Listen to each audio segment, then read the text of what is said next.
Good afternoon. We are now calling the Citizens Advisory Committee Subcommittee on the Transit Element to order. Welcome, everyone. We have a few people here in the room and the rest remote. Welcome to today's CAC Transit Element Subcommittee, and thank you to those of you that are on the Transit Working Group that are joining us today. We appreciate you participating in our discussion today.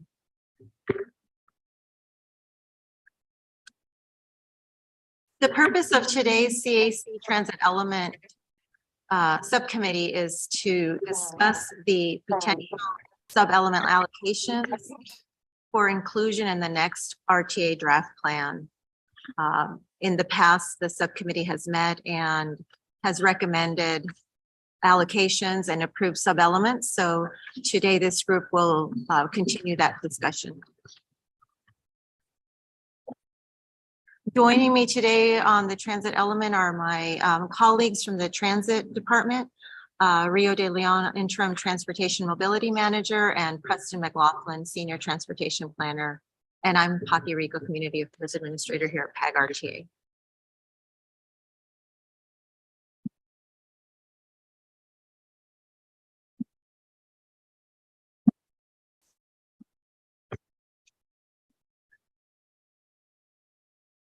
So to begin with, I just want to point out to the information that you received in the packet.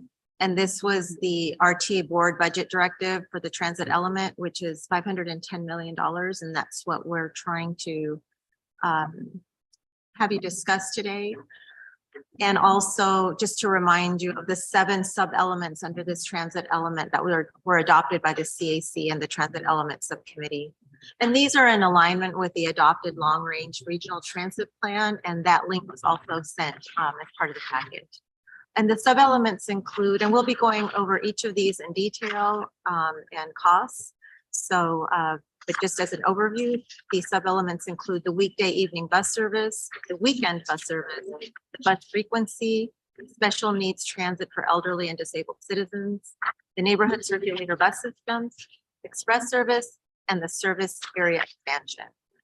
I will now hand it over to Rio so that he can start talking about the overall sub-elements. Howdy, everyone. Again, my name is Rio de Leon. I'm the interim transportation mobility manager here at RTA.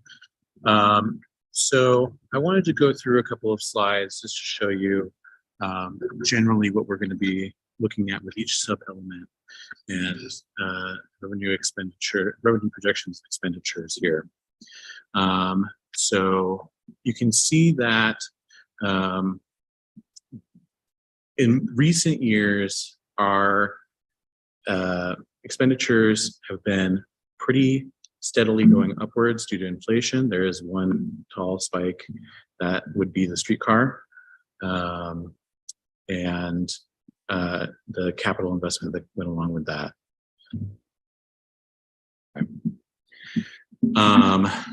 And as we go through, you'll see each element individually.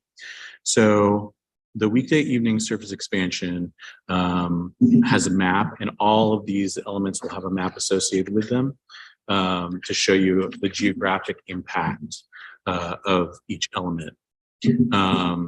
And what we're looking at is all of the routes that were affected in adding additional service on those weekday evenings, roughly between 6 p.m. to 9 and 10 p.m. And as you can see here, it's the expenditures are pretty flat, barring inflation. Our weekend service expansion is much the same story. You can see the map here is showing where weekend service was added onto the system post 2006.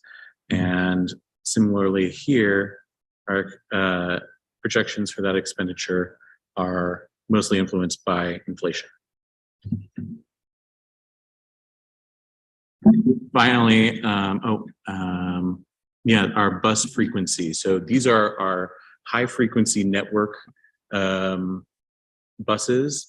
They run at an interval of every 15 to 20 minutes at peak hours. And these were recommended in the long-range regional transit plan. You can see that we have some high-capacity corridors, such as Oracle and Speedway, that were recommended in the high-capacity corridor plan as well. And here is the expenditures on that. The initial upfront cost was significant in order to get our fleet to the capacity that it needs to be to take on all that extra frequency. I'll pass it over to Preston McLaughlin. Thank you, Rio. So I will continue going over the remaining sub-elements. And just a very high-level overview, starting with the special needs transit. So this is the paratransit services that are required by the FTA or Federal Transit Administration to provide access to door-to-door paratransit service for individuals with disabilities or the elderly qualify.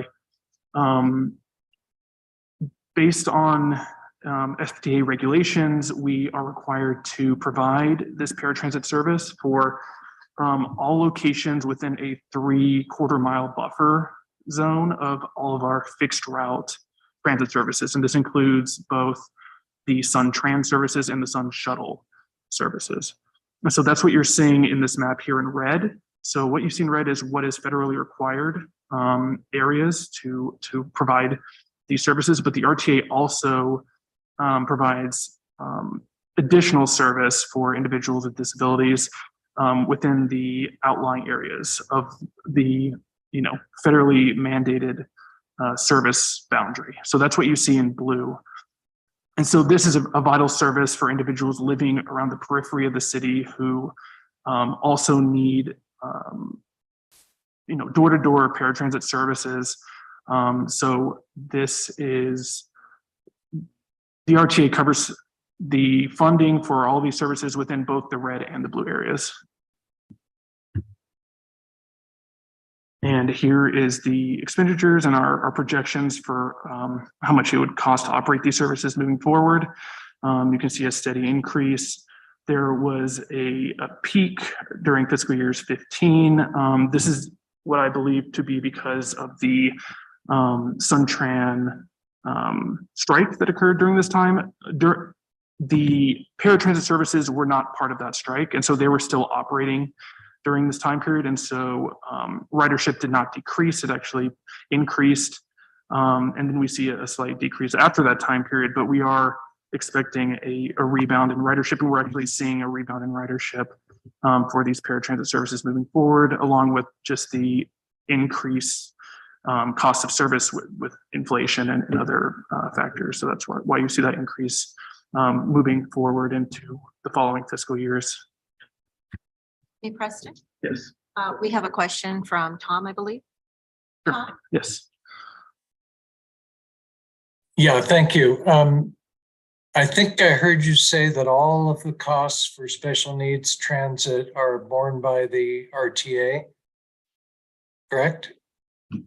So the RTA funds mostly the services in the surrounding areas. Sun Tran has their own paratransit service called Sun Van, and I believe we fund portions of Sun Van service, but not all of it. I think we're only funding the portions of the Sun Van services that are expansions of the fixed routes for the general public bus routes that are also funded with RTA funds, if that makes sense. But the RTA doesn't fund all paratransit services in the region. We just fund the paratransit service that we offer, which is the Sun Shuttle ADA Dial-A-Ride, as well as the ADA Dial-A-Ride service in Oro Valley, and then portions of the Sun Van on-demand paratransit services. Thanks. I think that helps. I have sort of a follow-up to that.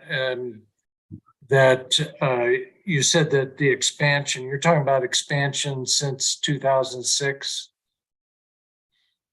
is being funded by RTA funds.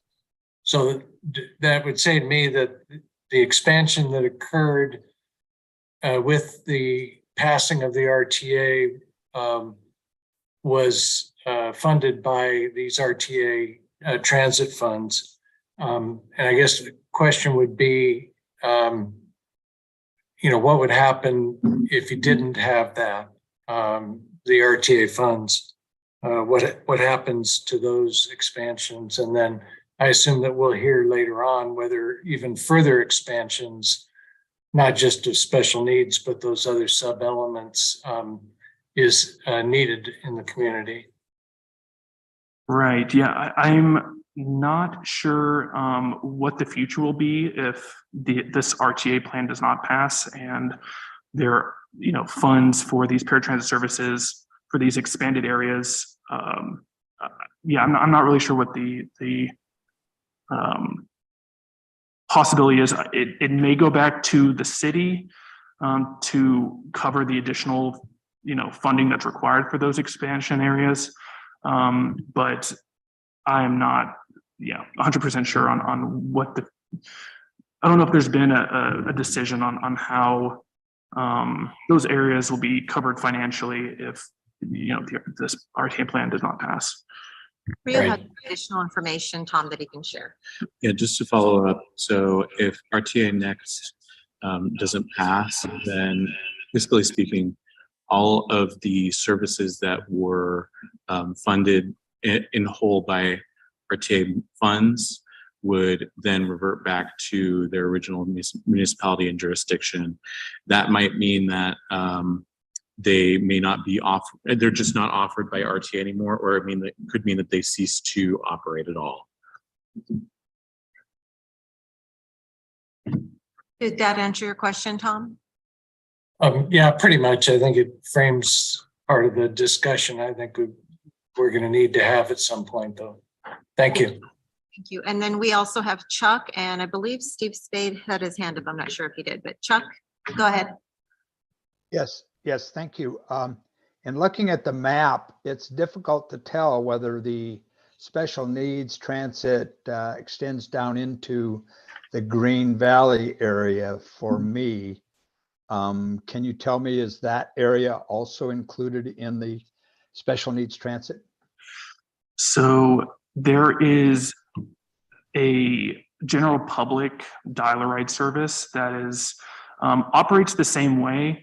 And there are vehicles that are ADA accessible for individuals who, need, who are in wheelchairs or have other devices to move around. So this area doesn't cover the Green Valley, Saharita area, but because the general public dial-a-ride service does operate in that region, that is the service that can be used for individuals who do need to either get into the city or who can travel to other areas of that region in the south there. Okay. Is that a fairly efficient service down that way using those facilities? Yes. Rio, did you have something to say? Yeah, I'll follow up with that. So on the question of efficiency, I would say that it is one of our most efficient services next to the Apple Valley Marana dial-a-ride service, which we'll be talking about fairly soon. In addition, the service area doesn't connect with our General Metro Tucson complimentary and optional dial-a-ride service. So the way that you would get between those two areas is to take the dial-a-ride to the Sunshine stop at for Route 421 and then take that into Tucson. Okay, thank you. And then we also have a question from one of our Suntran operators, Mr. Steve Spade. Steve? Hi, I just wanted to offer some clarification on the dial-a-ride service. And first, Rhett Crowninshield and I are both on the call here from my computer.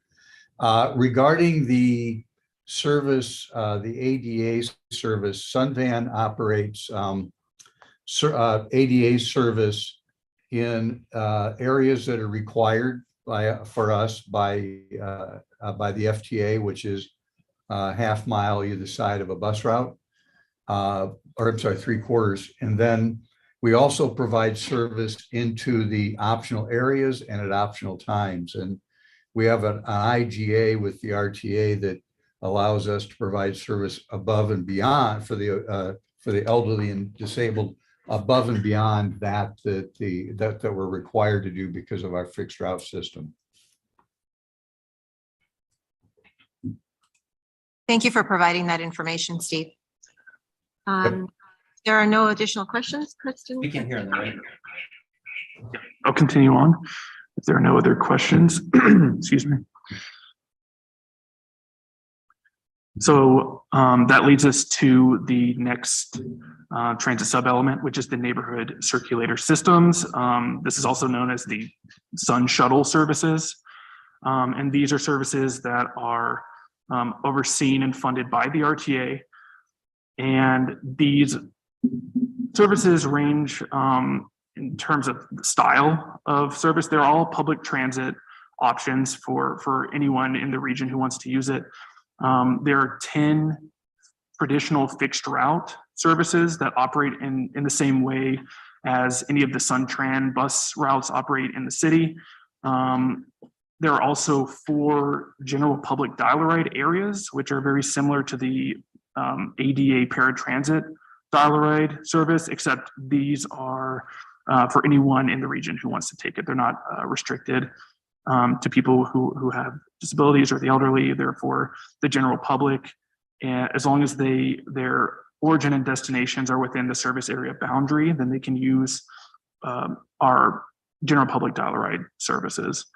And these routes and dial-a-ride areas are provided and located in areas that lie outside of Suntran's service area. So these cover the communities around the periphery of the city. So we have routes in Oro Valley, Marana, Picture Rocks, Rita Ranch, Saharita and Green Valley, Tucson Estates, and we even have some services in Ajo, which is 2.5 hours west of here. So we do have a number of services for populations living in these areas that normally do not have access to any other public transit services. And this is what our expenditures and projections look like. Again, you can see it's remained relatively constant over the years. There was a dip between fiscal years 14 and 16.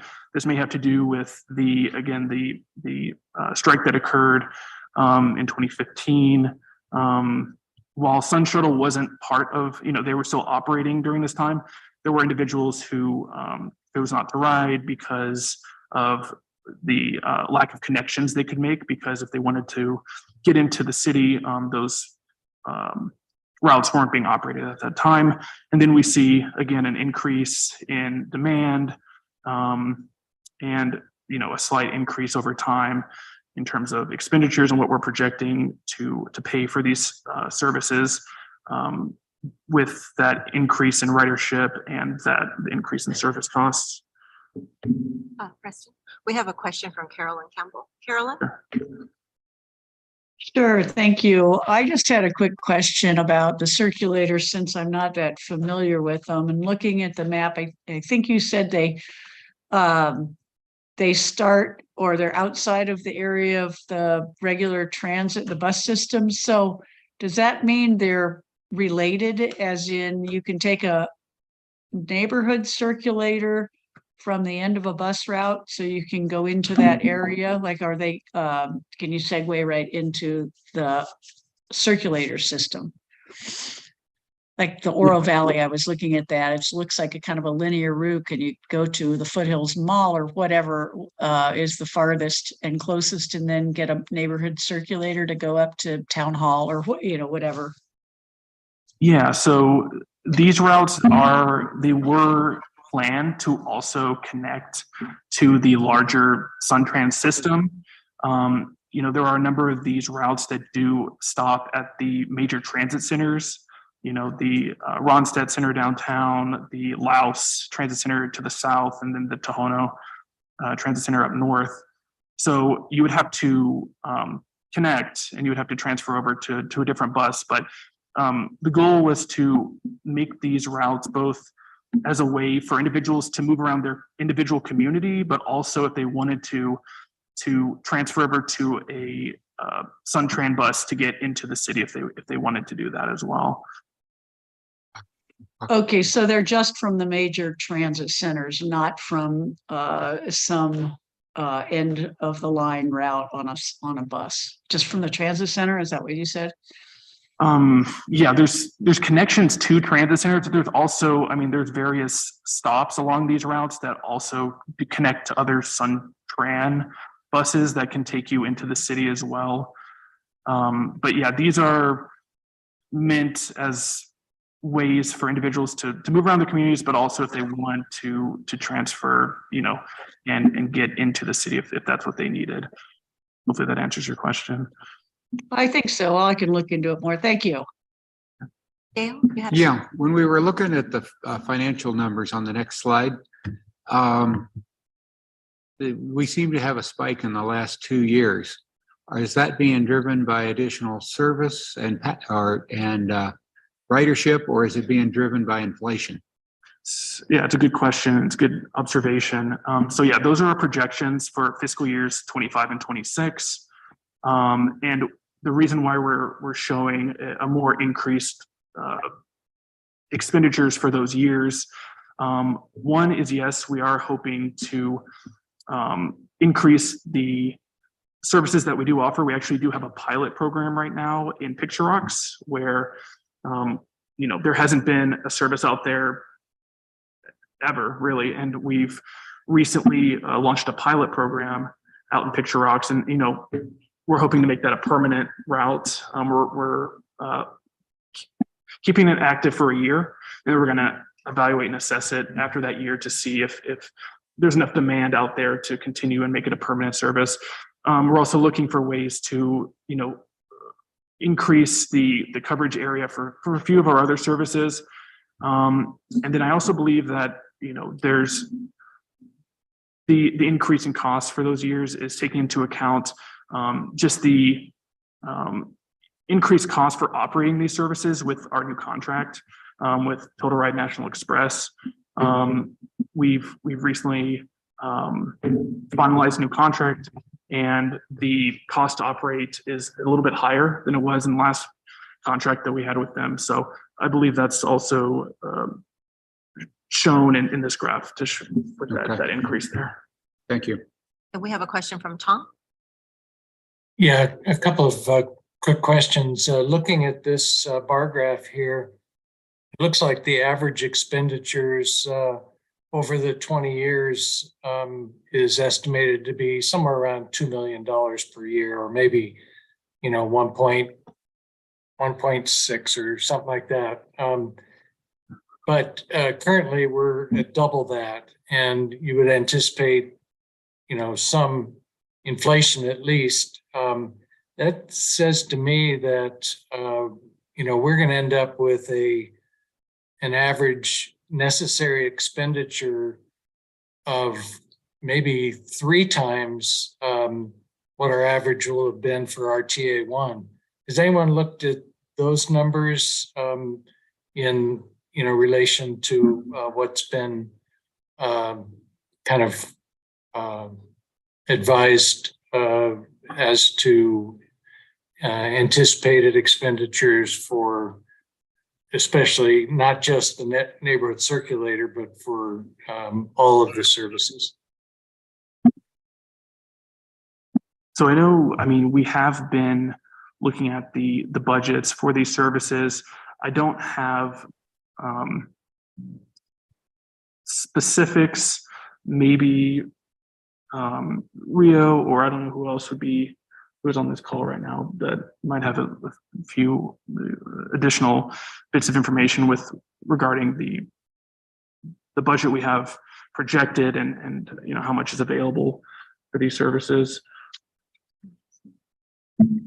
Okay. Maybe Farhad, did you have something for that? Yes, thank you. So yes, good question. We do have that information coming up here as part of the presentation, but overall, the observation is correct that we do anticipate an increase due to the inflation alone. But having said that, we are currently working with Suntran to do a operational analysis. This is a comprehensive operational analysis of the entire system. And we hope that as part of that exercise, we'll be able to identify some efficiencies. So there's going to be some give and take in the budgeting process beyond 2026 to hopefully make that alignment and create some kind of a balance. But what you see, and we have, like I said, we have this similar chart for every sub-element. And then later on, we'll show you what the projected cost is for every sub-element, and then how we can proceed to, at a minimum, maintain the current service level, and then look at the opportunities for enhancement. But I would say that comprehensive operational analysis is going to be real helpful to answer that question, and we're working on that as we speak. Yeah, it's a pretty sticky wicket, isn't it? Seeing the the run up in cost and kind of what the next 20 years might mean. My follow-up, or my quick yes/no question is: are the neighborhood circulator buses or vans equipped for disabled passengers? Yes, they are. They're all able to fit at least 1 to 2 individuals with wheelchairs, and they have lifts to transport those individuals on and off the vehicles. So all of our vehicles should be ADA accessible. Terrific. Thank you. And yeah, thanks Farhad for that additional clarification. Were there any other questions? I don't see any right now. Okay, so I'll move on to the last of the sub-elements that we're talking about today. That's the express service expansion. So this is a set of 12 routes. They're express routes, and they were specifically designed for commuting purposes. So they spread out, and you can see the map here. They cover most of the major regions outside of the city, surrounding the city, for individuals who want to get into the downtown area as quickly and efficiently as possible without taking a personal vehicle. And so the RTA is in charge of funding these services. Suntran is in charge of operating these services. And so we work together. And yes, they currently come in the mornings and evenings. And yes, specifically for commuting purposes, like I mentioned. This is our expenditures and projections for this service. They've remained relatively consistent with, again, that slight increase that's being projected just due to inflation and increased cost of service over time. And that is those are the 7 sub-elements within the transit element. The last slide I wanted to present is just this other way of visually representing the cost allocations for each of these transit sub-elements that was, I believe, approved by the CAC Transit Subcommittee in 2020. And so this indicates each sub-element and the percentage of allocated funds that were agreed upon for each of these elements. With special needs, being the largest sub-element that receives 31% of the allocated funds, and the express service is the smallest at 5%, and then all the other sub-elements kind of fall within that range. And so with that, I'll pass it back over to Pocky to go over the next steps in the allocation process for these sub-elements. Thank you. We do have a question from Mel Cohen. Mel? Oh, sure. Thank you.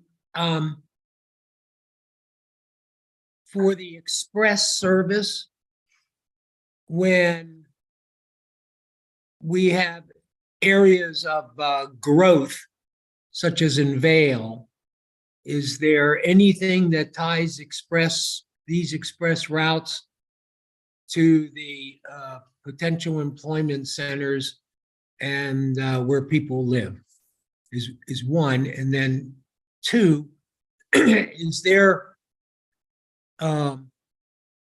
any relationship between improving ridership and what you're proposing for expansions? Rio, did you want to do that? So Sun Express services are planned by two agencies. So RTA and the City of Tucson work together to plan out any expansions to Sun Express. And while it has not come to my desk, any expansion to Vale, it's not a precluded possibility in the future. And what was the second question? First, let me ask on this, how were the express service points identified? And was there any connection between employment and where people live? And how much service is there? How when they offer express service, is there a response? Yeah, so there's a lot of data collection that goes into making these routes work. Part of it is our travel reduction program. Part of it is just PAG and the census. There's a lot of data points that feed into where we decide to put the routes. As for your question about ridership, there's several things that drive ridership on an express service. And those can be things like the infrastructure, such as we build, in the previous RTA, we built park and rides to connect the termini of express routes. So a Vail resident could drive to Rita Ranch Park and then take a Sun Express to downtown. But over the course of the pandemic, what we found is that a lot more folks are working from home. And we've seen this across the country, that express services are now operating by different rules because there's just a lot less of an incentive to go downtown in many US cities. Does that answer your question?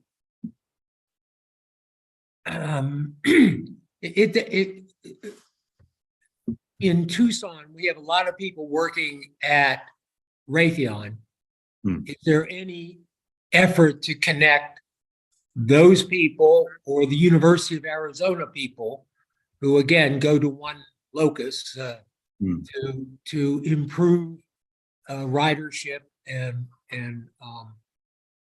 to change the pattern of what's being used? So Raytheon does pay for their own set of 3 express routes that serve the east side, the Marana area, and the Oro Valley area.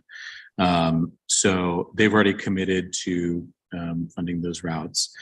As for the University of Arizona, they also have, I believe, 2 Sun Express routes that serve directly the main mall, and then 1 Sun Express service that services Speedway, just north of the university.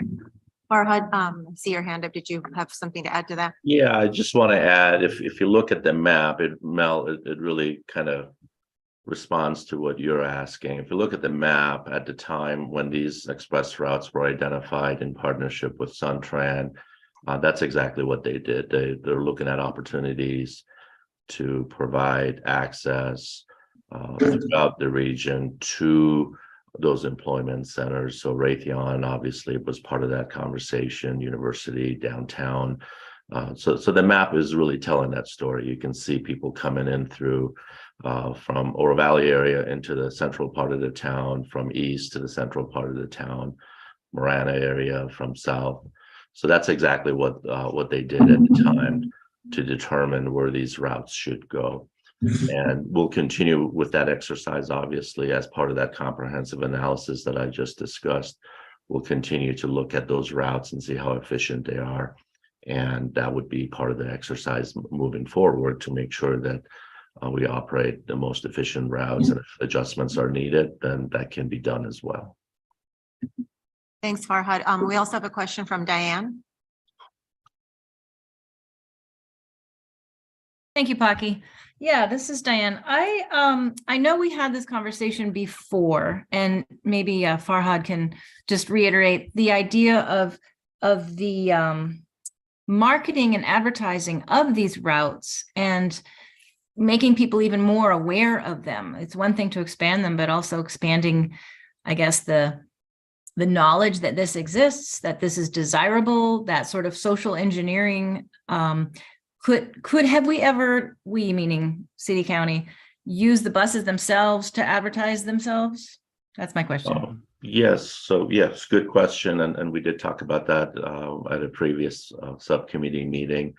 So the travel reduction program that Rio mentioned, that is a PAG operating kind of a mission to work with larger employers and try to encourage employees that work at some of these employment sites to utilize the transit system, especially the express routes. So we do use our travel reduction program to promote these routes. And if you recall, we had this discussion, but for everybody else's benefit, when the RTA started promoting the express routes, the goal was exactly as you described, to make sure that there are routes that are hopefully faster, more convenient, and they obviously don't make as many stops along the way, and trying to promote that to mostly employment centers. So we'll continue to do that. We'll definitely keep an eye on the trend. We were doing relatively well until the pandemic hit, and with the pandemic, unfortunately, a lot of folks started not utilizing the Sun Express and working from home. So it's almost an opportunity to advertise, rebrand, and promote the service again as we get back into pre-pandemic schedule. Thanks, Farhad. Are there any I other don't see any more questions? questions. No. Okay. Yeah, so with that, I will hand it back over to Paki. So just to, as Preston mentioned in the previous slide, with these percentages, again, these were the sub-element allocations that the subcommittee came up with. So this next slide is translating this into dollars. So on the adopted allocation, which is what the RTA board has allotted for this committee to discuss, for weekday evening bus service is 76.5 million. And then the column on the right side is what's currently allocated for this funding. So right now, 43.1 million is what's currently funded for weekday evening bus service. For weekend bus service, the adopted allocation is 51 million and the current funding allocation is 24.2 million. Bus frequency is 86.7 million, up from the current 79.6 million. And then for special needs transit for elderly and disabled citizens, the allocation is now 158 million, which is up from the 119.6 million. The neighborhood circulator bus system is now at 76.5 million, up from the 45.8 million. The express service is the only sub-element that did not increase, so it's down to 25.5 million. where it was previously at 26.7 million. And then finally, the service area expansion is 35.7 million allocated, adopted allocation, and then the current funding is 31.7. So again, the columns on the right are what is currently funded, and the columns on the left is the adopted allocation. And the task of this subcommittee is to discuss the sub-elements to determine that these adopted allocations is what the subcommittee would like to recommend moving forward, or if you have any questions or revisions to that. And this is all keeping within the 510 million that's been allocated for the transit budget. I have a question from Tom. Yeah, Paki, just to clarify the current funding allocation, this means the projected 20-year funding that will occur by 2026 for RTA 1? Yes, that is correct, Tom. Okay, so just in my head, it looks like about a 50% increase from RTA 1 to RTA Next is proposed by the board. That's correct for the weekday evening bus service. Yeah. Right. No, I mean for the whole thing, all the transit elements together. Let's see. According to my figures, the total of the current funding allocation is 370.7 million. Okay. The adopted allocation is 510 million. So. Oh, okay, so it's more like 40%. All Yeah. right, thank you. Thanks. Question from Mel. Do we have some study that suggests if we add the adopted allocations, what the return will be? So that if we increase weekend from 24 to 51, what will be the result? And the same for all the categories. So Farhad and then Rio to answer that question for you, Mel. Farhad? Yeah, and I'll pass it on to Rio. Let me kind of provide the context. So Okay. as and that was Tom's initial question, and this was the table I was referencing earlier. So we're looking at obviously making sure that we maintain the same level of service moving forward with the new RTA. And then as we discussed this with the subcommittee previously, there are areas that the long range plan recommended that could continue to provide enhancements. So those areas were definitely to make the service obviously much more accessible, make sure that it's more convenient, and the weekend time frame was identified as typically the service is a little bit more sparse right now. And if you're looking for opportunities to enhance, weekends would be a great opportunity. Weeknights obviously continue to provide opportunities on weeknights because majority of our riders are relying on the bus service later at night, especially if they're working a later shift. They're relying on the system to be able to return back home. So those two and the frequency, the first three were identified as areas that enhancements would be needed and definitely would have, by our definition, a benefit added to the service. And then the remaining areas were areas when we talked about a little bit more about previously as well, that we definitely believe as we expand services and hours, our special needs area needs to definitely expand along those lines. And then the remaining three are where we have a little bit more flexibility, right? Those are areas that even Mel, you asked earlier, can we expand the neighborhood circulator, for example? That's where we see an opportunity to have the additional funding to be able to explore those areas and be able to do that. So the only one that at the previous meeting, the only one that the subcommittee discussed and recommended to keep it at about the same or even reduce a little bit was the express service. And that was for the same reasons we talked about, that there was this belief that it may not be fully efficient at this point. So it might be okay to make some adjustments, make it more efficient. But at the time, the recommendation was that the subcommittee didn't believe that we want to invest any more, just maintain the same level of service with the express. So I hope that answers all your questions. But so what you see on the column goes back to what Tom said. On the right hand, that's what our projection is for a total cost of the current services over the current 20-year. And then what you see as the adopted allocation are based on the percentages that was provided by the subcommittee, and adds up to obviously the direction that was received by the board as well. Thanks, Farhad. Rio, did you have something else to add to that? I think I can add a little bit, but Farhad basically Okay. covered everything I wanted to speak about, including long-range transportation plan. It's a great document. If you haven't read it, now's the time, because it is really important to these conversations. It details the through line of logic that every improvement is using to translate to better ridership and better efficiency. So it's really difficult to get a one-to-one connection between an improvement at, say, a bus shelter and better ridership.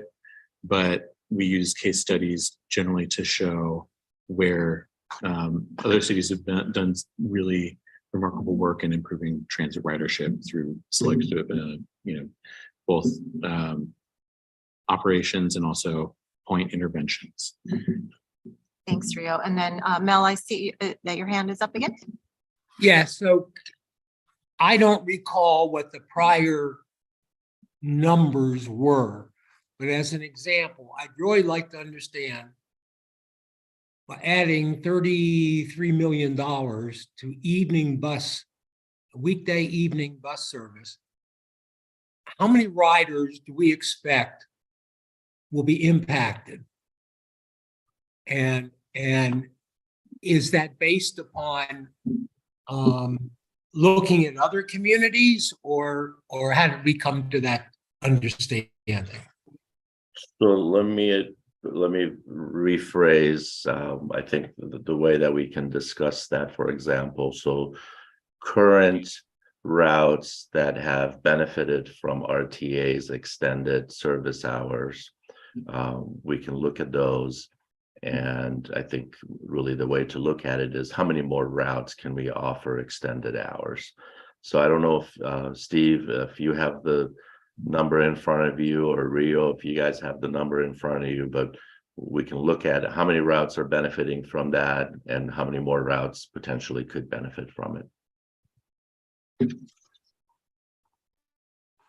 If we want to go back to the slide that shows the map of all the routes that were affected by the weekend, it's at the top, I believe.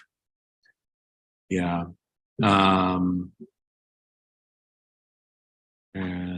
Weekday evening service. So you can see that this is actually most of the system has received some amount of funding for weekend evening service expansion. I know that the Sun system as a whole generates about 60,000 riders a day on your average weekday.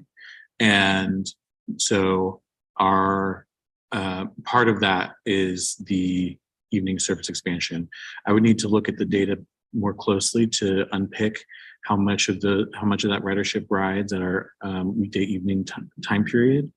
But that's something to get back to you on. We have a question from Chuck. Yes, thank you. I'm curious to know what the hours are for extended evening service. Can somebody put that in perspective for me? Yeah, that's anywhere between 6 p.m. to generally about 8 to 9 p.m. There are some routes that go longer. I know Route 16, being part of our frequency network, goes longer. So it's dependent on the service, but they're getting, all these routes get some extended service past the original end time in 2006. Okay, yeah, thank you. Yeah, and one of the things I'd like to comment about both weekday evening service and weekend service is that when you talk about your base of people who are riding the transit system to get to work, if you don't provide the evening ride, you also very probably lose the daytime ride. And the same thing goes for weekend service. If you've got somebody who's working, and of course, a lot of these people who are depending upon the system to get to work are working the kind of jobs that are on the weekend. They're going to hospitals, they're going to restaurants, they're going to various service type facilities. And the reality is that if they have to find other ways to get there on the weekend, they have found other ways to get there, and they tend to drop off as riders when that happens. And that's discussed in the long range transit plan.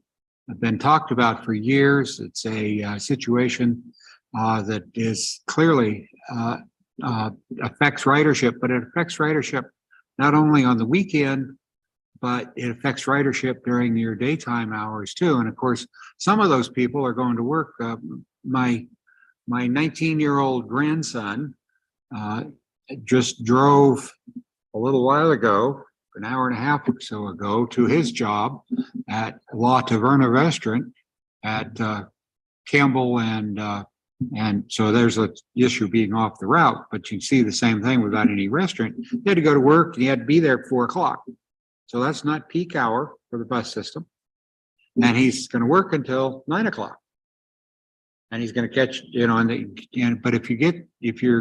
but he's not going to do either of those, even if he was on the system, because he's going to drive, he's driving up, he's going to drive home. And so once you've made that investment and made that effort into the car, you take somebody who might have been a rider and take them off the system. So it's kind of like, we owned and operated a public water utility for 50 some years.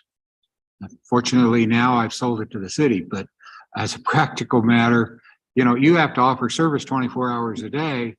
It's not, you can't turn the water off, you can't turn it on. And the same thing works with transit systems. And we need to think about that when we think about evening and weekend service. The riderships may not be as high as they are on the other days because you don't have all those other people, but you may be losing riders from the other times because of the fact that they have to make alternative arrangements because it's not available when they need it. So. Thanks for that perspective, Dale. Farhad? Yes, thank you, Dale. That was nicely put. And just to add to that, it's really making sure that the service is convenient and the riders are making decisions based on relying on that last route and that last service, right? So along the lines of what Dale was just saying, if the last bus is going to leave at 10 o'clock, you may not plan on catching that last one. You may plan on catching the one before that, just to have that reliance and the convenience. So there is some redundancy built into those service hours. And again, because it's a 20-year plan, we have that opportunity to monitor and observe and make those adjustments, and with the goal of making sure that we make it accessible and convenient for all users, and especially when we talk about weekends and weeknights. That's been identified as an area that we believe could use more enhancement opportunities. But again, as I mentioned, we'll monitor that, study it, make adjustments, so the decisions to make those changes come with a more extensive analysis before the decision is made. Thanks, Farhad. Steve? Say, I just wanted to add one thing to the prior two comments, and that's that when you look at things like evening service and weekend service, the number of people that have a heavy reliance on transit. Try not to use the word are transit dependent, but also use those services more. So they have they're much, while the ridership may be lower, the need for that service is sometimes higher than you see for your rush hour trips that have folks that have other choices. Thank you, Steve. Are there any other questions about any of the sub-elements, so that we can go back to the allocation discussion? Seeing none, I'll move forward then back to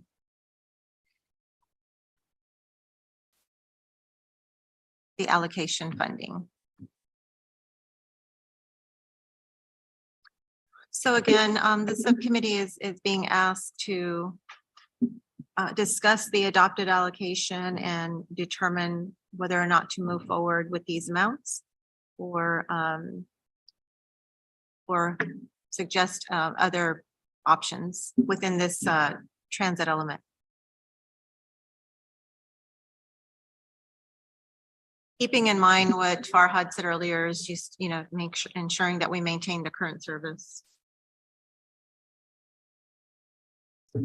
Okay, I see Mel, Carolyn, and Farhad. So again, I'm assuming that within these requested adopted allocations, there are no further numbers that are not anecdotal.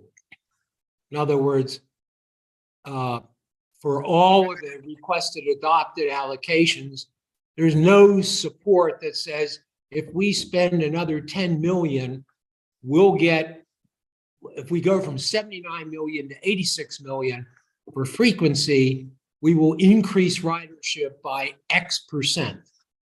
And I'm assuming that's nowhere, we don't have that information. So I'll try to answer that as well. So the long range transit plan that was completed recently, they obviously make reference to if you increase frequency, you will attract more riders. But there's no way to really estimate that, right? So it really goes back to best practices. It goes back to observations in other areas. So other areas of the country where frequency was improved, there is definitely an observation that as the buses arrive more frequent, passengers and the ridership increases because it becomes more convenient. So that's a proven concept. But can we estimate it, and can we come up with a number? I don't think so. And the same question, are there particular routes where we said frequency of this route is a better idea than that? I'm just not seeing numbers. I appreciate that there's a sense and a hope, but I'd like to plan for 20 years beyond that. Yes, so the document also identifies routes that are most suited for additional frequency. And the reason for that, obviously, again, going back to just a personal experience, right? So if you observe that there is a bus stop and you have a lot of people waiting for the bus, that's a good indication of that. If you got high boarding at a stop, that there was additional time that multiple people have come to the bus stop and they're waiting for that next bus. So as you increase the frequency, then you have less and less boarding because now you have more opportunities for people to board. So those are all analyzed. We have the data. Our friends at Suntran, they track every single ridership, and when we can tell you exactly where the boarding is the larger number of boardings and which routes. And that's really the information we're going to use moving forward to improve and increase frequency. So you can take frequency from every 20 minutes down to every 15 minutes or down to every 10 minutes.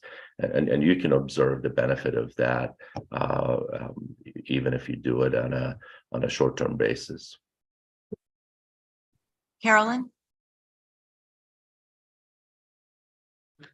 Thank you, Paki. Yeah, let's see where to start.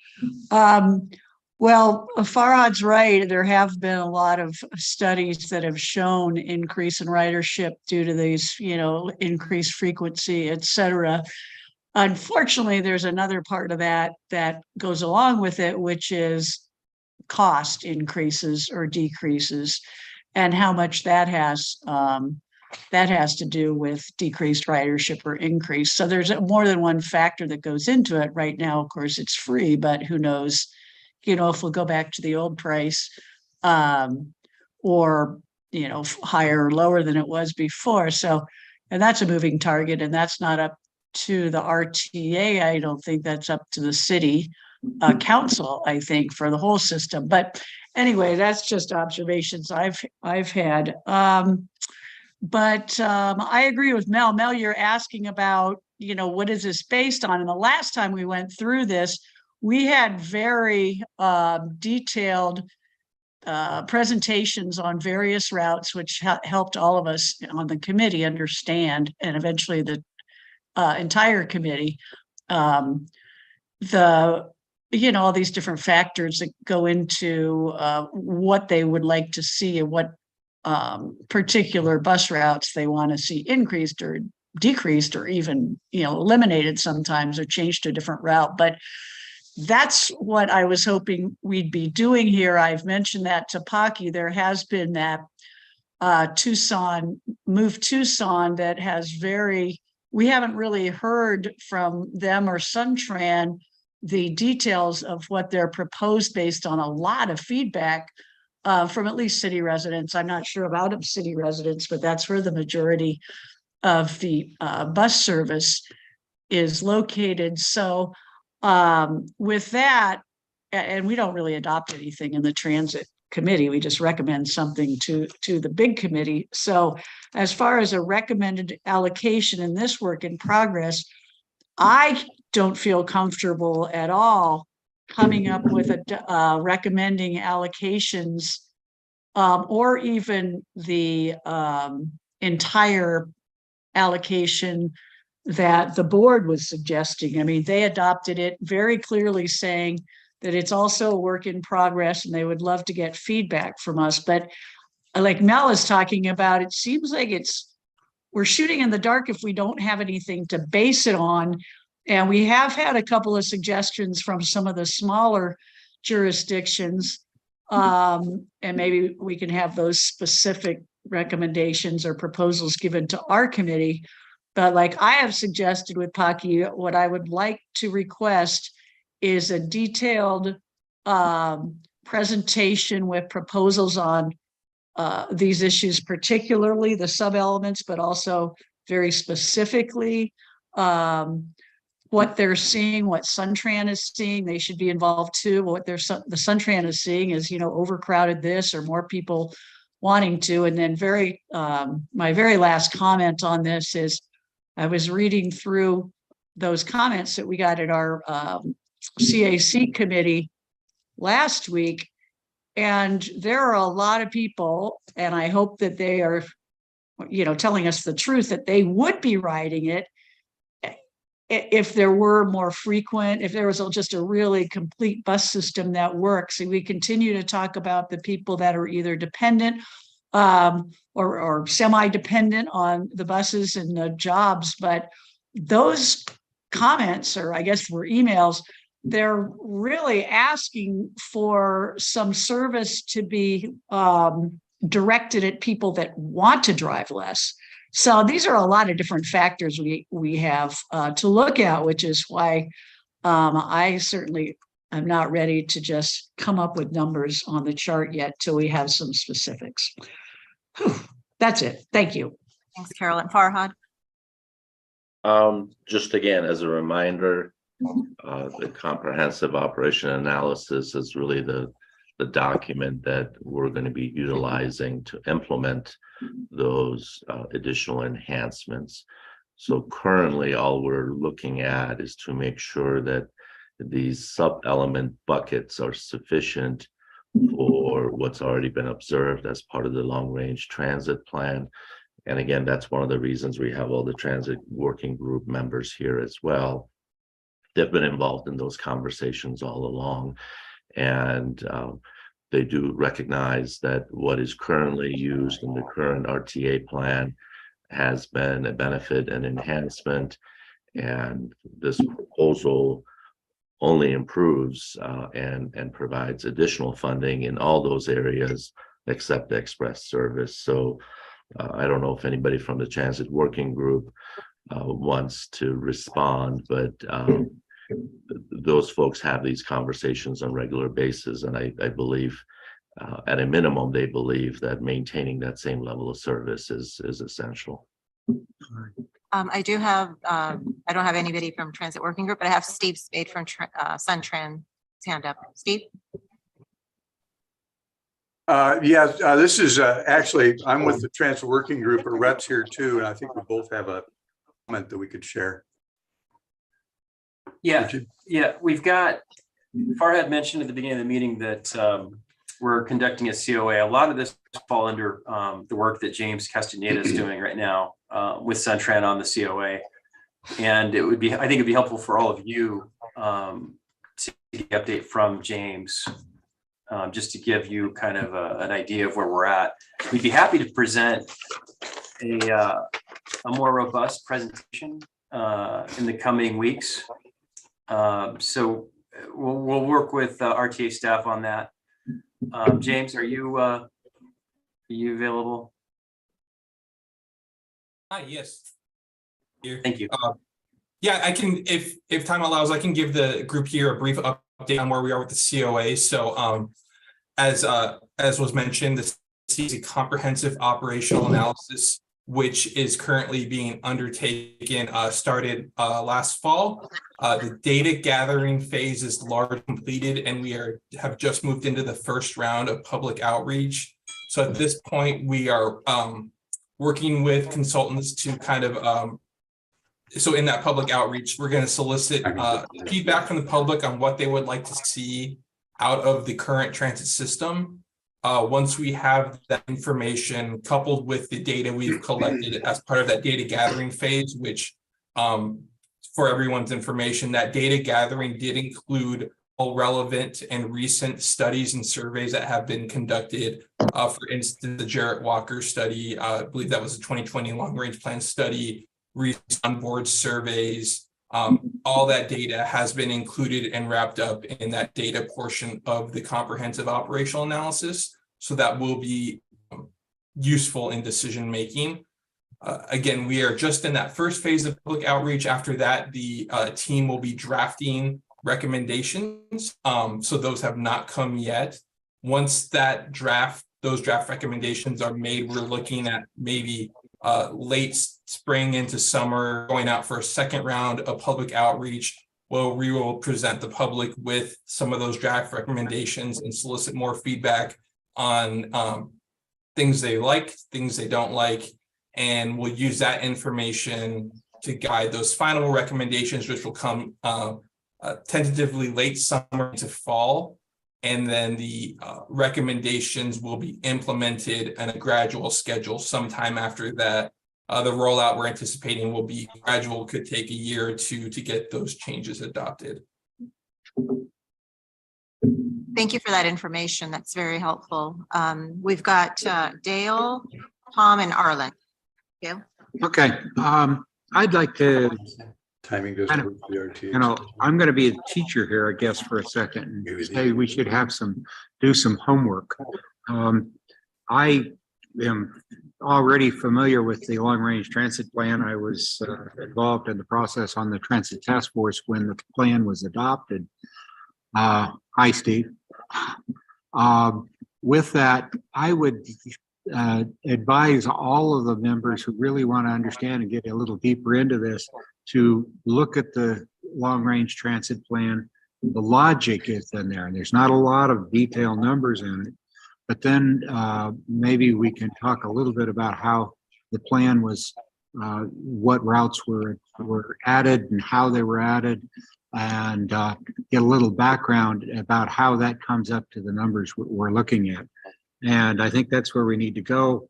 But I'd love to encourage all of you, hopefully get half of you, to actually spend some time looking through the long-range transit plan. As I said, I reread it in the last week. It's about 70 pages, so it's not easy, but you can cherry pick some areas. It's structured in a way that you can cherry pick on various services and look and see what the plan has to do with that. And there's a lot of background information there. As far as actual numbers, I think we need to talk about what we've been talking about.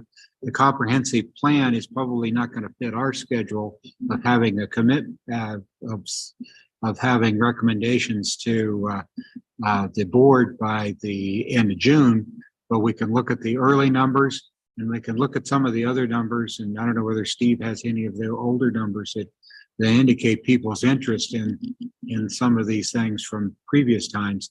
But, these are areas that have been surveyed multiple times over the last few years. And these are where people say they want to go. Does that mean that you're going to have anybody there? I've worked in the restaurant industry, counting and doing restaurants and people deciding to do restaurants. You can talk about it all day long and you never know until you actually open the door of the restaurant how many people are actually going to walk through that door. And when you add these extended services, you're always going to have that wild card. Thank you, Dale. And just as a follow-up, if you want to follow Dale's assignment for your homework, the long range regional transit plan was sent to all of you the last couple of meetings. So hopefully you've been viewing that link that we've been sending you. Tom. Yeah, thanks, James, very much for that briefing on the COA. And it's obvious that the final conclusions of that will unfortunately be at least 6 months beyond where the board has asked us to make recommendations to them. And but Dale's comments are really spot on. I would hope that maybe at our next meeting we could get a briefing on kind of the now completed or most recent feedback from the public, and understanding that may change over time, but try to use that information as much as possible to inform us as we work under the deadline that we've imposed, that the board has imposed on us. I think it's important for us to take the best information we have at this point, provide that feedback to the board in the form of our recommendations about this allocation, and then understand, and the board should understand, that the COA's completion may require some tweaking of it before it actually goes to the public.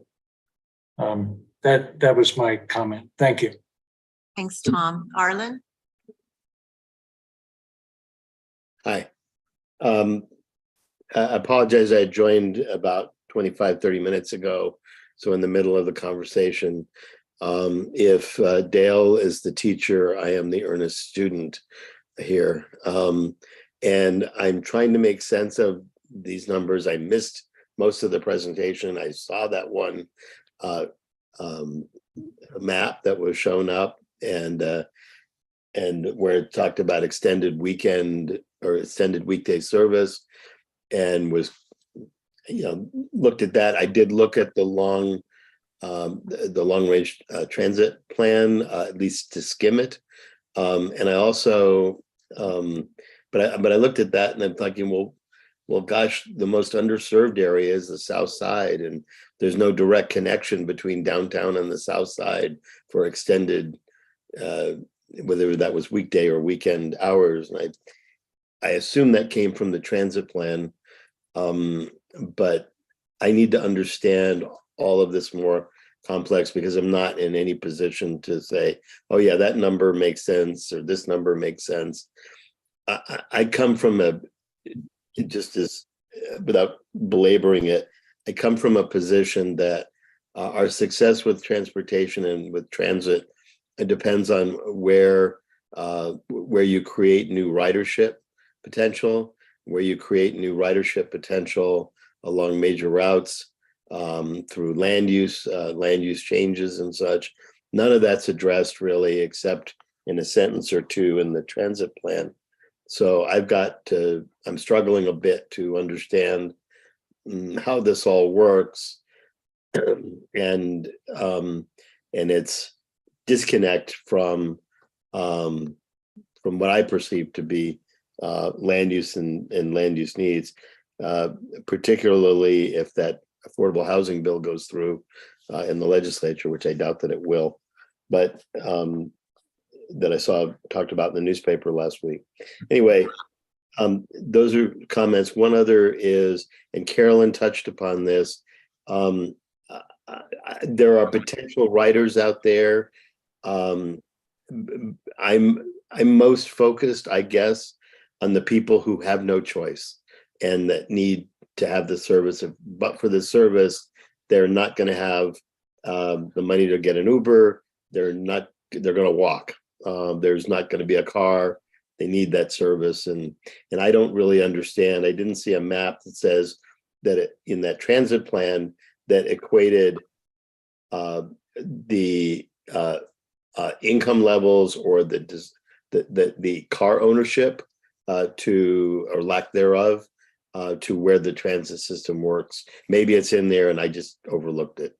So I'm just letting you know what I'm thinking at this point. But any information has been already mentioned from the city, from Suntran, from others, from the small neighborhood circulator systems that would inform us, would be information I would certainly well receive. Thank you, Arlen. We've got Farhad and then James. Harley? Just a reminder, so the long-range plan was developed with a very extensive process. It was driven by public input. We had open houses, we had workshops, and so that all that information is in the long-range plan. The long-range plan was adopted by the regional council. So from that perspective, it's that conversation of how much information do we have and what do we use with the information we have. So we've gone through that exercise and we have some information that really was the justification behind previous discussions with this subcommittee when you were able to kind of break down those percentages. So we'll be happy to resend all those presentations, the presentations that was provided on the long-range plan. We'll send you that information. The long-range plan itself, there was, like I said, those recommendations are adopted by the regional council. And so typically the long-range plan comes first, then we start looking at the opportunity to enhance those services. That's where the funding side of the business comes from. And then the operational side of it is the comprehensive operational analysis. So we do not need to wait for the comprehensive operational analysis to make any decisions. I think the decisions that need to be made can rely on the long-range plan. And then the operational aspect of it, the day-to-day decisions, the analysis, we're relying on our partners at various transit operational agencies to demonstrate the benefit, and the decisions have to be made over the 20-year life of the plan. So I just want to make sure that you have that context. We're not asking for a route by route decision. We're not asking for, having that analysis in front of us before we can make a decision. It's It's really the financing side of it. Do we anticipate to have expenses over the next 20 years to enhance the services? And that's really what you have in front of you. From our perspective, and I'll be happy to continue to work with our transit operators. I think there is definitely a consensus that these services have to continue, and the level of service obviously has an opportunity to enhance. So that, I think that's the important takeaway from this conversation, that if we don't do these sub-elements, then the overall system is going to see an adverse impact. And obviously that's not the goal. The goal is to enhance and improve those services. Thanks, Farhad. And as a reminder to the subcommittee, all of the previous presentations since the subcommittee first met in 2020 are on the CAC Transit Element website. James. Yes, I just wanted to touch back on Tom's comment and offer that while the recommendation of the COA will not be even probably drafted within the timeline that we're looking for this adoption, I can offer that if public outreach, that first round of public outreach, which we're currently undertaking, some of those preliminary survey results and aggregate may be ready by the time this group meets again. So if you'd like, I can work with RTA staff to get kind of that public feedback, as Tom mentioned, to see, you know, we won't have recommended, but we could get a sense of what we're hearing out from the COA outreach at this time, at the next meeting. Thank you for that information, James. Carolyn. Thank you, Paki. I did neglect to mention that long-range transit plan is really, really good. So thanks, Dale and Farhad, for bringing that up again and for sending it out. I've been looking through it again. I guess the question for me comes back to relating what Farhad was suggesting we do in the financial side is, and I think Dale implied this, but are there costs that specific costs that come out of that long range transit plan? And was that adopted by the council? And also, if it hasn't been done, can it be done? I mean, I'm sorry, I'm so ignorant, and I was trying to keep abreast of the long range plan, but I wasn't involved like you were, Dale, right in the middle of it. So that's what would be super helpful to have, is those costs for all those recommendations. And I think in the recommendations, it didn't have specifics like 2 projects in particular that we did get specific numbers on, and that is those bus or just rapid transit. We don't know if it's bus rapid transit or if it would be streetcar, but that the city proposed to us. And as far as the overall budget, I guess then we would just need from PAG, and maybe the transit working group has all this, I'm sorry, but how much is an expectation of getting transit monies, like federal transit monies, and how much would we want to then supplement to with RTA money for either keeping this service as is or increasing it in areas? So I don't know. Good question. Yes, I'll try to answer it, and anybody else feel free to chime in. So yes, the long range plan came up with a range of recommendations and then the range of cost for implementation of any individual recommendation. So that information built up into our, what we call our 5-year programming process. And that's where our transit working group folks, they look at the 5-year plan, they look at all the available sources. So you got RTA money, you got local funds, you got federal funds. Especially with the COVID pandemic, there was some additional federal funding that came to the region. So all of that goes into the equation, and they've been doing a great job of making sure that the 5-year plan is fiscally constrained, because it's required to be fiscally constrained. But having said that, I think everybody understands that the RTA portion of the money has always been to enhance. So the system itself should be able to operate at a acceptable, what we call maintenance of effort level without the RTA dollars. So that's kind of a given. So RTA dollars are really intended and it should be viewed as enhancements only. So which areas of the plan do you believe that enhancements would benefit the system and improve the system? And that's how the long range plan kind of couch those recommendations that, yeah, these are a list of recommendations. If you have extra additional funding sources, these are the things that you could implement. And they're all put in ranges and cost for different variations of those recommendations.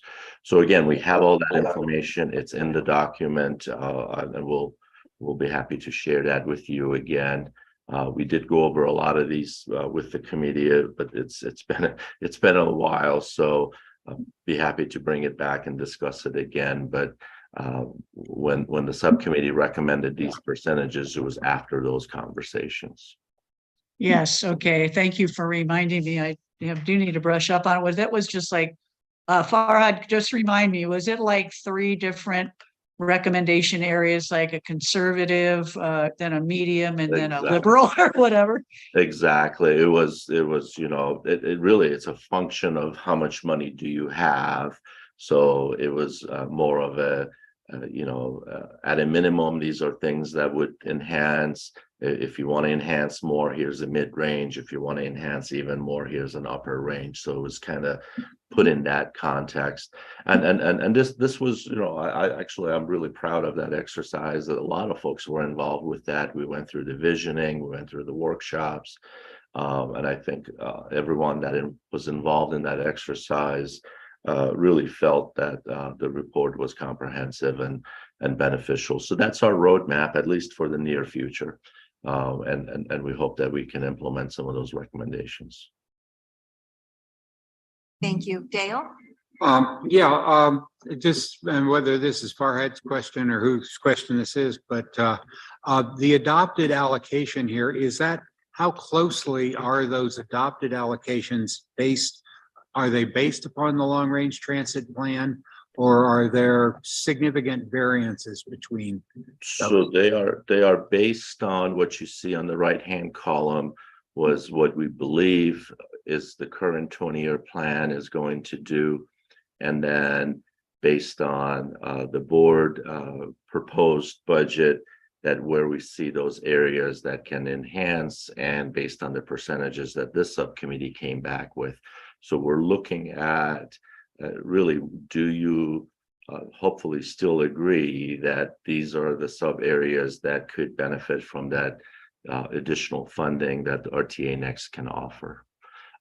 So they are aligned with the long range plan, but they were aligned based on our previous conversations. Okay, I'm going to ask a question about the plan. In the plan itself, most of the maps, for instance, I'm looking at page 30 at the moment, which is the expand the frequent transit network.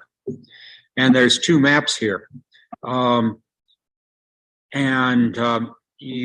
have a map of the frequent transit network as it existed at the time of the plan, and then the recommended additions. Are those recommended additions, are these maps something that the members can look at fairly quickly and see the addition? For instance,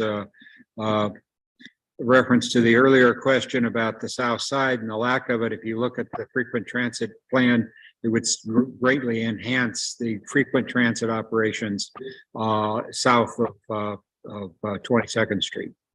And are these maps at least not perfect representations, but are they reasonably close to what would be available with these new allocations? Yes, again, if they're not the existing routes that are benefiting from that additional frequency enhancement, then those are basically the routes that we're going to start looking at. And again, with our partners at Suntran, with most recent updated information, then those decisions are made as needed as we move forward. So yes, the long range plan will be used as the basis for that, but at the time we'll make hopefully additional kind of a cross the T's, dot the I's before we implement those additional enhancements and make sure that the operators agree that that is the right route to enhance. Okay. Thank you. Thank you.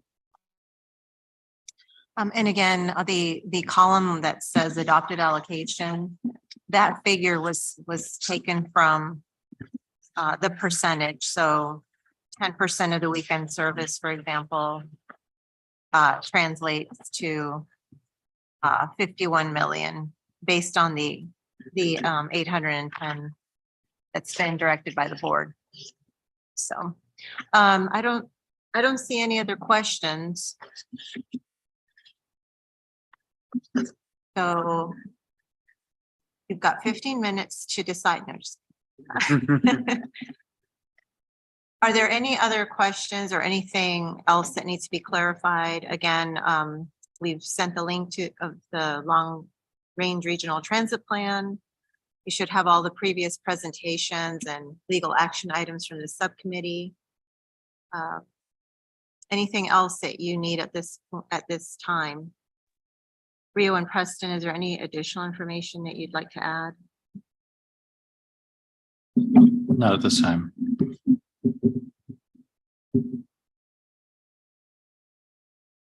Oh, Okay. there's a couple hands up. Diane? And Hi, Hockey. Okay, I'll go ahead. This is Diane. We had, I think it was something along the lines of 40 public comments, most of them related to transit. My understanding was this was a time that we could discuss some of the input from those to then bring back to the larger group. Am I correct in that? Sure. Again, as you all know, this was an opportunity for the subcommittee to discuss if you want to move forward and make a recommendation to the full committee. So yes, this is the opportunity to talk about It's that we have received and will continue to receive over the next couple months, just to make sure that we're in the right ballpark with both the adopted allocation and the total. But I think we're headed that way, and I'm encouraged by the committee's work today. I think it's good. thanks, Tom. Diane, were there some comments that you wanted to bring up to this group now? When we compiled the comments, we didn't organize them by the element. We just, we organized them by the constituent that wrote.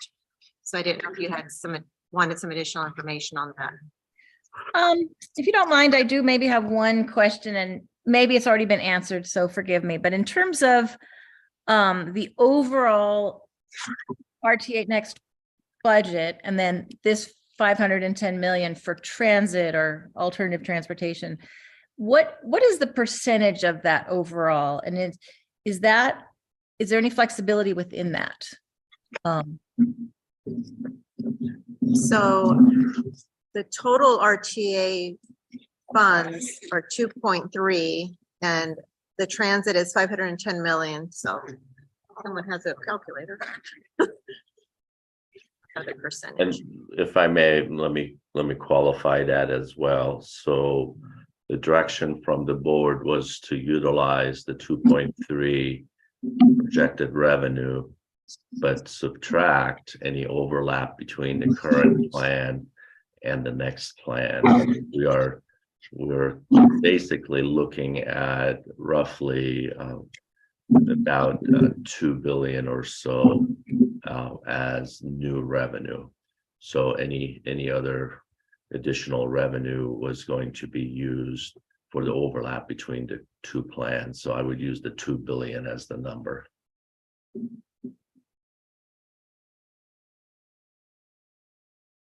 That help, Diane? It does, but I can't do the math in my head. So So 510 divided by 2, roughly 25% plus. okay, thank you. I'd also like to point out that not all improvements are in this element. There's bus pullouts in the safety element and a few other potential, capital improvements that are in other elements of the plan. Thanks, Rio. Dale. Yeah, and this is kind of directed to Hockey and Tom and Farad. I don't think the committee is at a point where they're really going to say today that this is the allocation we want, that we're ready to buy into it. I'm probably more ready than most, but as a practical matter, I think we need to give people 2 or 3 weeks to maybe, or whatever, and plan another meeting so that we can have people have a chance to think about these things now that they've had what presentation they've had, and whether there's any other sources of information on this we could get, and then have another meeting and come back and discuss the additional information and where people are at that point. So with that said, I'd make a motion that we do that, we plan another meeting and go from there. Sounds. I agree. Yeah, sounds good. I'm not sure if you need a motion for that, but you're welcome to do that if you like. I understand, Farad. I'm just trying to move us along. No, I appreciate that. No, go ahead. So it sounds like there's a motion and I agree, a second. So A second. I'll make that a second. But we also had Dale that offered to be our teacher. So make sure it's a time where Dale can be there and really guide us. Thank you, Dale. Okay. So as part of the discussion portion, before I hand it back to Paki, yes, definitely, we are hopefully able to bring back any updated information, but I do request for everyone to review the long range plan and review these slides one more time, because this would be most likely what we're going to come back and hopefully request for an action at that time. Thank you, Farhad. And Rio? Do you have I make a suggestion that the subcommittee undertakes a study session to go over the long range transportation plan together. So it'll be part of that meeting. So we'll go over the long range plan again at the next meeting. Thanks for the suggestion. Well, with that, thank you everyone for your participation, and thank you for the regional transit working group members that attended. We appreciate your input. Hockey, Oh, yes. Oh, I'm sorry. you do have a couple of hands up. Oh, yeah. Mel and Arlen, they just popped up on my screen. So, and if I may, just make sure we're following the protocol here. So you had a motion and a second. So is this part of discussion still? Mine Yes, is. mine is. Okay, all right. Go ahead. My question is, I assumed we were having a presentation by the city to go into detail as to what they are proposing in the transit plan. And I'd like to understand how that lines up with the numbers and dollars we're talking here. Thank you, Mel. And then we have Arlen. Yeah, thank you. My comment or question, it's not a question, is relative to the motion, similar to Mel. We talked about some presentations from various folks, and I think that that needs to be included in the motion so that we, Dale is a great teacher, absolute great teacher, but there's probably some other voices too that we probably need to hear from. I'm sure they're more relevant. I doubt it. Thank you. Thank you, Arlen. I don't see any more hands. So with that, I believe we are ready to adjourn this meeting. Thank you again, everybody. Paki, I'm sorry. You Don't need need a a vote. vote. You need a vote. Oh, I thought we weren't going to do the formal motion. Okay. Well, we can do it by consensus if you like, but You just need to declare a vote. Oh, okay, so can I have a vote on the motion? Aye. Aye. Hi. Aye. Aye. Buenas noches. I hear no opposition. Yep. Hearing no opposition, then the motion has passed. Okay, now I think I'm ready to adjourn this meeting. Thank you. In reference to their comment about me being here. No.